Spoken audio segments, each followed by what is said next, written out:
Yeah, well, so I mean, it starts with the three R's. Like I kind of subscribe to that: rigor, relevance, and relationships. So it has to be appropriately challenging for every student in the class.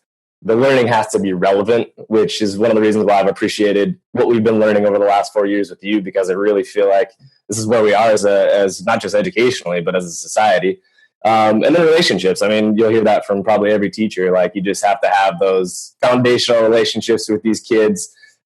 Especially in middle school when they got to trust you, they got to believe, but they also got to know that you're going to toe the line and you have high expectations of them. Right. So listen up, educators. Are you looking to take your classroom to the next level? The technological shift in education is happening right now. If you're looking to integrate technology into your classroom, you're in the right place. Welcome to Shifting Our Schools with your host, Jeff Udick.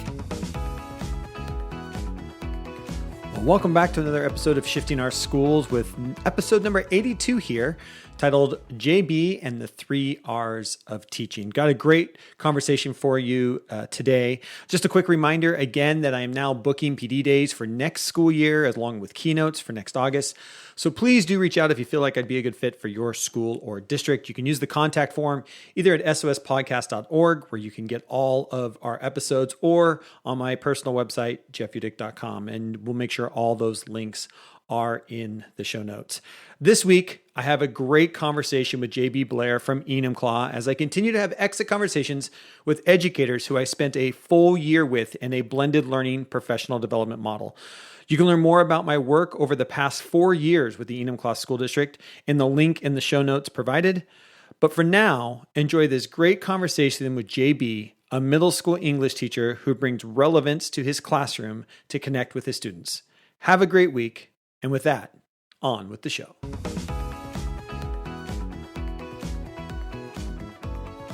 All right, welcome back to another episode of Shifting Our Schools. I'm here with JB, as we know him, from Enumclaw. Another exit conversation with the cadre of teachers I got to spend a year with in learning. Actually, JB, we started together in the first connected teacher cohort. What was that, 4 years ago? I think, 4 years ago. 4 years ago. And so you were one of the first teachers, and you can tell the story, but you were one of the first teachers that when they decided to go one-to-one, got a dedicated cart of Chromebooks in your classroom. Yep. Got a dedicated cart of Chromebooks, and I got my own Chromebook, and I was a little apprehensive in the beginning, but it's all been worth it in the end. So yeah. Awesome. Well, go ahead and introduce yourself and talk a little bit about your journey into education. How did you become a teacher? Why did you become a teacher? Where's this start for you? Yeah. So my name is JB Blair. I'm currently an 8th grade English teacher at Enumclaw Middle School. And it all started, so back in college, I went to Biola University in Southern California. While down there, I knew I didn't want to go into the family business. And so I ended up, knowing that I liked working with kids. And so I was a volunteer for this organization called Young Life. And I was also, taking teaching classes, and I kind of ended up deciding I was going to make, this is going to sound funny, but I'm going to make less money doing Young Life than I would doing teaching. So I ended up, kind of choosing that path. I know it sounds like a crazy thing, but once I got into it, I started in La Mirada, California. And I was an 8th grade English teacher there. And it was kind of a rougher part of California. And I just kind of fell in love with it.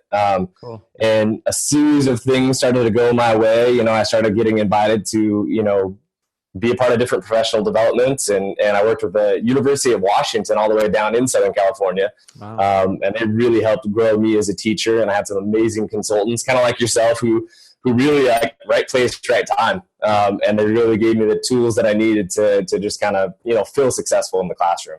So, and then I taught for 6 years there. Then I ended up, what I ended up doing? I ended up becoming a literacy coach or an instructional coach. So I was out of the classroom for 4 years, teaching other teachers and demoing lessons in other classes. And then I moved back to Washington with my family and landed a job in Enumclaw, and that's kind of where I've been ever since. Awesome. So, I didn't realize you were an instructional coach for a while. That's pretty cool. Yeah. And actually, so this is where in Enumclaw, I landed back in Enumclaw. I had other opportunities to go teach in Renton, Maple Valley, different places. And I wanted to be home. So there's nothing like, I think, teaching in the community where you grew up in, and teaching, students who you went to school with their parents. And there's just kind of a connection in this place, which I absolutely love. Like it's fun. And you feel those connections everywhere in Enumclaw. Whenever I talk about Enumclaw, man, it is such a special place. What you guys are doing down there as a school community, as just a community overall, it's an incredible little place. I love it down there. I mean, the view. It's kind of wacky though, honestly. Yeah, well, it is wacky. What does your superintendent Mike Nelson? He calls it. What's he call it? This. It's a East Side city on the West Side, right? Like it's this small rural city. Very farm based, which you don't see, and especially in King County, everybody thinks of Seattle and the big metropolitan. And here you've got this beautiful little community at the base of Mount Rainier. It's just gorgeous. Yeah. That's cool. Yep. Awesome. We'll talk a little bit about your just teaching strategies, your philosophy. Being a middle school teacher, those kids are very much in a different mindset. So maybe just kind of talk a little bit about what's kind of your philosophy of teaching when it comes to English middle school. Yeah, well, so, it starts with the 3 R's. Like, I kind of subscribe to that: rigor, relevance, and relationships. So, it has to be appropriately challenging for every student in the class. The learning has to be relevant, which is one of the reasons why I've appreciated what we've been learning over the last 4 years with you, because I really feel like this is where we are as not just educationally, but as a society.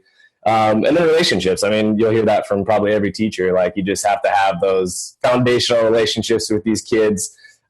Especially in middle school, when they got to trust you, they got to believe, but they also got to know that you're going to toe the line and you have high expectations of them. Right. So it really, I think foundationally for me, it starts there.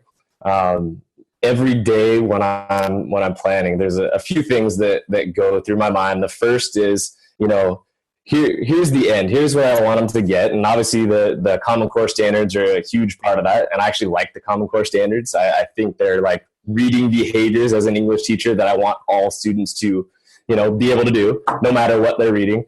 And the other piece is like, so here's the end in mind. What are the set of experiences that these students need to have in order to fill in the blank? Yeah. And the other piece too is that idea of rigor and like, what is the thinking work I'm asking them to do? Yeah. If they can Google it, it's like you've said, like this is just ridiculous. So those are two big guiding questions that I have. And I think I wrote in one of my blog entries that you forced us to do, that was enlightening. That was a great experience for me. But what in my blog, the importance of mission, like it really helped me to just kind of sit back and clarify. Like, I feel like my job in the classroom, a part of it is to teach students to read critically, write consciously, speak clearly, and tell their truth. Yeah. Those are the big, those are the big, and that's from Clint Smith. I got that from a video that he watched, and it just totally resonated for me. Stole it from him. It's awesome. So so that's the gist. Yeah, I will definitely link to that specific blog post. So I'll put your blog in the show notes as well, so because people need to go read all the amazing stuff that you've been doing. But that blog post, I think, was very profound. I think for you, I love the way that you wrote it. But the thing that I loved is, as a cohort, everybody wrapped around that. Everybody had their own comments, and they went and thought about what is their mission statement. That was very, very cool moment, in this moment for me, where I was like, oh my gosh, this is working. They're thinking deeply, and they're coming up with these things. And so you were very much the crux of that. So I appreciate that and all the thinking. Talk about your blogging experience. You said you're very appreciative for it, and you just, even feedback for me about the process, or why is it, do you think, and this is a question that I love to ask people because I don't even know. I've been blogging for 15 years now. Why is blogging different than just reflecting on your day-to-day practice? Like, what is it about blogging that makes it like people are like, oh, those blog posts I had to write. And then after you're done, you're like, oh, that was a really good kind of like brain meld, but I don't know what it is.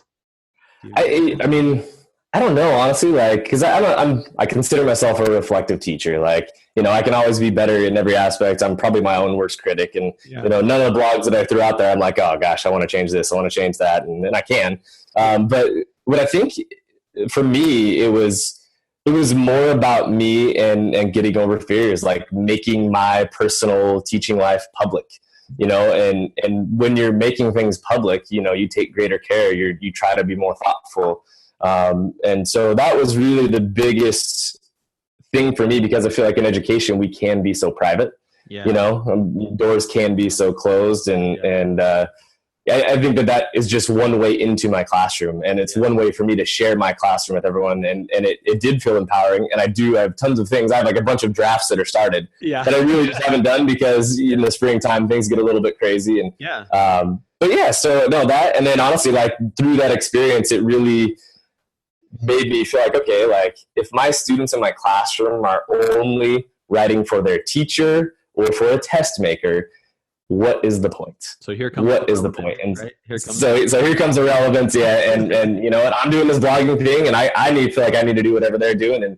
And so we ended up having them blog this year, which was a fun experience. Yeah. too. So talk a little bit about that, because I think that was fantastic that you took on this, you were blogging. And so you're like, you know what, my 8th graders can blog too.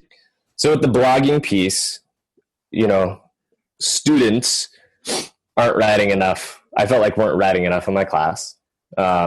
They were not engaged in some of the work, in some of the writing that we were doing. And they all have voices. Like, speak their truth is a part of my mission statement, a part of what I believe my mission is as a teacher, and also to write consciously.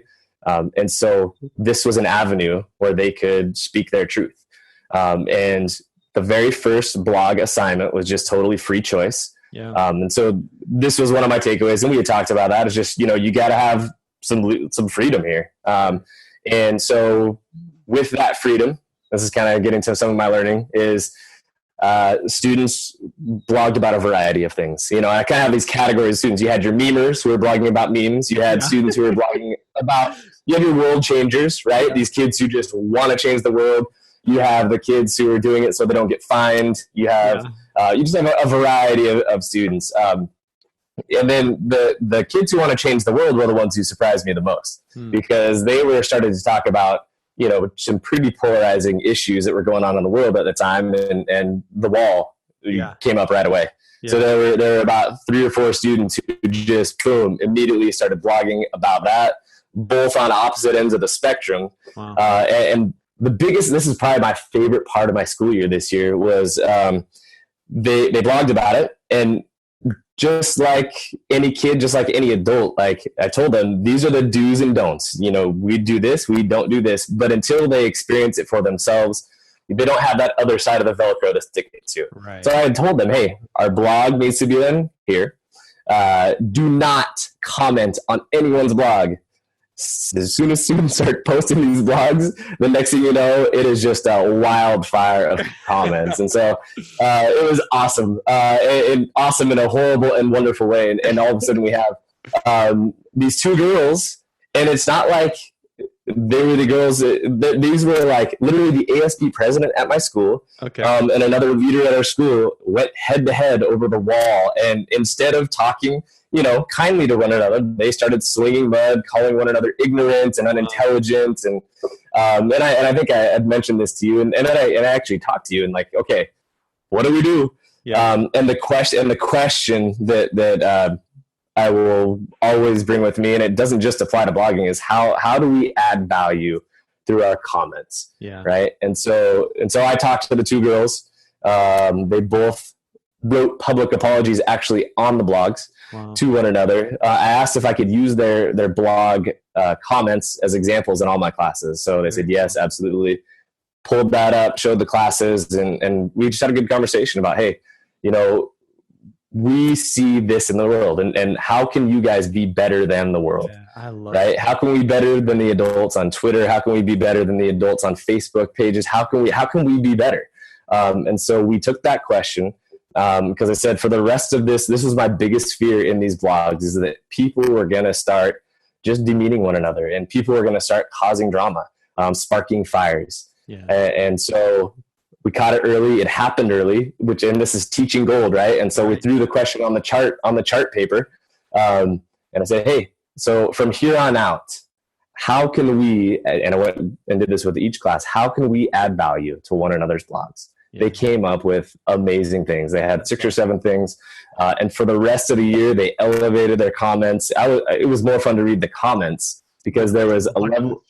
Yeah, I mean, there was a level of accountability that started to occur and conversations that started to happen that I don't think would have happened had they not failed. Yeah. Right. So it was amazing. And what I love about that is it's a true learning opportunity.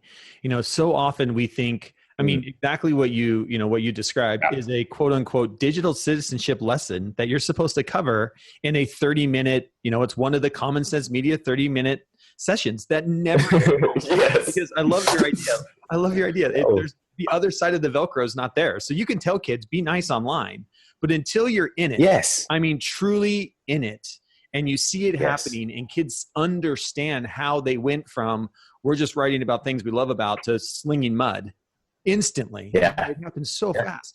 Yep. To be able to give them that experience in 8th grade and learn how to grow and use their voices publicly online, I think is a powerful learning. If nothing else comes of the blogs, just that learning alone. It's just so cool because it's such a learning opportunity I think I've said this before, is I want those kids to have that experience in middle school, that idea of you can mess up here, we can correct it. There's still time, mess up now. You've got a caring, loving adult who's going to help you understand how to add relevance to the world in a positive way. Yes. That is so powerful. Any opportunity like that. And, I love it because I commend you because there are so many teachers where as soon as that would have happened, would have just been like, see, I told you this stuff wouldn't work. I told you they're not mature enough, and would have just shut down that. And you've now lost relevance and you've lost trust, right? Exactly. Especially with teenagers, with 7th, 8th grade, trying to figure it all out for themselves anyway. Yep. Yeah, they want to be little adults. They want to be treated like adults, but they're not ready. So they need to fail in a safe environment. Absolutely. What a better place than school, right? To have that. Yes. Talk a little bit too about and this is one of my favorite, I share this everywhere I go now, but you did this awesome, again, going back to your idea of relevance, right? You did this amazing project where I think it was 7th grade, if I remember. 8th grade. It was 8th grade. 8th grade. Yep. Where you had them write text messages to their parents and trying to persuade their parents to do so. Talk about that because I love it. So you like to use the world in your class, you like to make it relevant. So there was an article, I'm sure people have probably seen it, floating around. I think it came out a year or two ago, but it's guy asks his professor for help on like how to get a girl, advice on how to get a girl, and it works. And so we took that article, and the article is all centered around the idea of ethos, pathos, and logos, which are the 3 persuasive appeals. And we were just getting ready to start our argument unit. And so these students, I'm like, well, what the heck? Let's bring this article in. And let's help them understand a really challenging concept for an 8th grader by making it relevant, by literally letting them use their phones, crafting a text message to their parents. And if they didn't have a phone, emailing somebody, who they, wanted something to change or wanted something from, whatever. And so they went off and they brainstormed and they sent texts in class that day. They gave me screenshots and the response from the parents. It was a blast. It was a lot of fun. And, the buzz was in the room and it was a good time. Yeah. And some of the kids like persuaded their parents to get them, like somebody ended up getting a pony. A donkey, a miniature donkey. Yeah, a miniature donkey. Yeah, it works. Yeah, it does really work. There was kids trying to get a snake, but then they didn't want to keep it in the terrarium because it would keep the mice away because of the smell, and it was fascinating, just to hear everything that they were coming up with. I mean, people were getting video game consoles. Yeah. So what the heck? Yeah, isn't that great? Yeah. Again, that idea of relevance and persuasiveness, to be able to show kids not only does this stuff work, but here's a medium that you text all the time and it works in that medium too. It works face to face, it works in an email, it works in text messages. One of the big things there is they finally, for the first time through a text message, understood the idea of audience and purpose. Yeah. Right. It's like when I'm texting my mom, I can't scream at them on my text all the time. Right. I can't be snippy with them on the text. Oh, wait, if I use this, they're going to listen to me and hear me. Holy smokes. What a concept. Audience and purpose. Anyways. Yeah. I just love it. I love everything you're doing in your classroom. And again, we're going to link to your blog. I'm going to link specifically to your mission blog post. That'll be a separate And then I want to also link directly to because I made you guys do a vlog. And so your text messaging one was actually a video, which is great because everybody else can go and watch the video because you actually post some of the screenshots from kids. Oh, yeah. From parents. I was watching it and I was busting up laughing, and my wife was going, what are you watching? I was like, you've got to come watch this. This is like one of the best assignments I've seen in such a long time. And the parents were just fantastic. Oh, yeah. It was good. I love the ones. Go ahead. Talk a little bit about one-to-one in your classroom. How has one-to-one kind of changed your classroom? Again, you were one of those first teachers in Enumclaw. You had the dedicated cart, and now you are full one-to-one. How has that changed, added, made you have to think differently about your teaching strategies or the way that you approach things, seeing that every kid now has a device? Yeah, it's they've got the phone too that you're utilizing, right? Right. Yeah. So I mean, for me, it's added. Like that's where, and I keep coming back to that idea of mission. Like I have this is my 16th year in here. I have a very clear idea of what I feel like my job is. And it's really added, I think, to my instruction. It's made it easier to give students feedback. I'm working smarter, not harder. Just, having Google Classroom and Google Docs and just being able to look in and consistently giving feedback, and students able to consistently have access to me. Yeah. That has been, that's been amazing.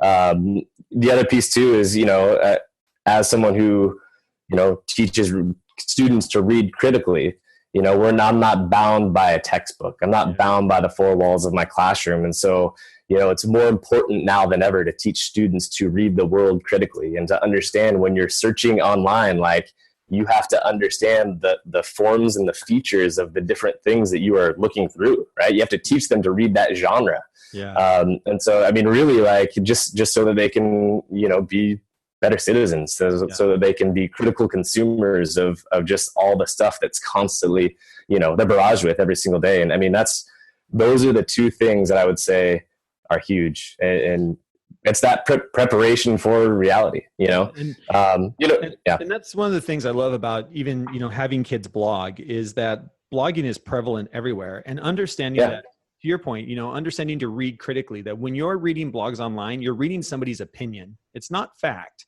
It's somebody's opinion or somebody's take on facts. Mm-hmm. And having kids actually blog, they've probably all read blogs before, but to actually blog yourself and say, oh, this is what those people are doing too. When we talk about reading critically, we have to make sure that I believe we have to expose kids to the critical things, whether it's reading a text message, critically reading an email, understanding the difference between, whether it's CNN or Fox News or BBC and a blog, right? Like those are critical different ways that you have to read different information coming at you. And it's not critically reading nonfiction and fiction. No, exactly. Yep. Nonfiction, streams coming at you now that we have to break. I love the idea of breaking those down and saying, here's how do you critically read this? How do you know that's an opinion? How do you know what is the slant coming from this source or whatever it is? So I love that. Because kids come to us very genre poor. Like when they're on a search page, like they don't know how to read the search page. They don't know all these things, and they they're confronted with blogs. Oh, that's not fact. Like they really are genre poor. So if they know the features of each one of those, like it'll just make them better consumers of the world. So. Genre poor. Oh, genre poor. I love that. I've never heard that before, and I'm stealing it.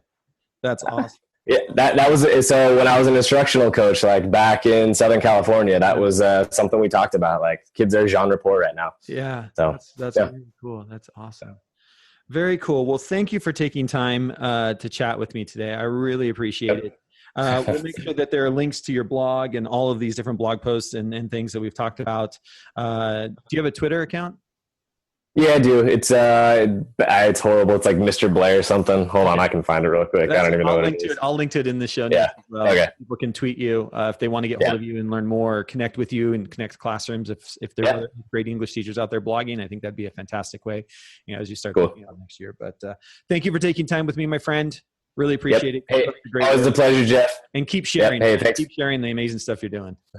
Awesome. Hey, thank you. Yeah. Talk to you later, bud. Right. Thanks so much for listening to this episode of Shifting Our Schools with your host, Jeff Udick. For more great content and to stay up to date, visit sospodcast.org, facebook.com/Jeff Udick, and on Twitter @JUdick. If you enjoyed today's episode, please leave a review and subscribe, and we'll catch you next time on Shifting Our Schools.